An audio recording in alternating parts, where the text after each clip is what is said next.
बेशिस्त वाहन चालक तसेच काळ्या काचा असलेल्या वाहनांवर पिंपरी चिंचवड वाहतूक पोलिसांनी शनिवारी धडक कारवाई केली। वाकड येथील फिनिक्स मॉल परिसरात व थेरगाव येथील पद्मजी पेपर मिल परिसरात ही कारवाई केली। यात 406 वाहनांवर कारवाई करून 4,37,000चा दंड आकारलाय।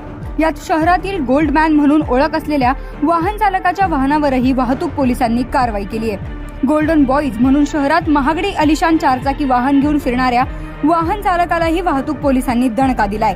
संबंधित वाहन चालकाने त्याच्या या चारचाकी वाहनाला सोन्याची पॉलिश केली असल्याचं सांगण्यात येतं। तसेच गोल्ड मॅन म्हणून संबंधित वाहनधारकाची ओळख आहे। त्याच्या या गोल्ड चारचाकीत हाय प्रोफाईल व्यक्ती तसेच सेलिब्रिटी नेहमीच दिसून येतात। तसेच ही गोल्डन चारचाकी शहरात कुठेही दिसल्यास बघ्यांची गर्दी होते। दरम्यान गोल्डन मॅनच्या याच गोल्डन चारचाकी वाहनावर पिंपरी चिंचवड वाहतूक पोलिसांनी कारवाई केली आहे। कारवाई करतानाचा व्हिडिओ सोशल मीडियात मोठ्या प्रमाणात व्हायरल झालाय।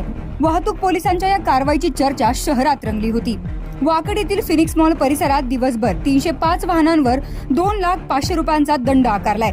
चारचाकी वाहनांच्या काळ्या काचांवर कारवाई करण्यात आली आहे। पहिल्यांदा केलेल्या कारवाईत 500 रुपये दंड आकारला। त्यानंतरही काळ्या काचा आढळून आल्यास संबंधित वाहनावर 1,500 रुपये दंड आकारण्यात येतो।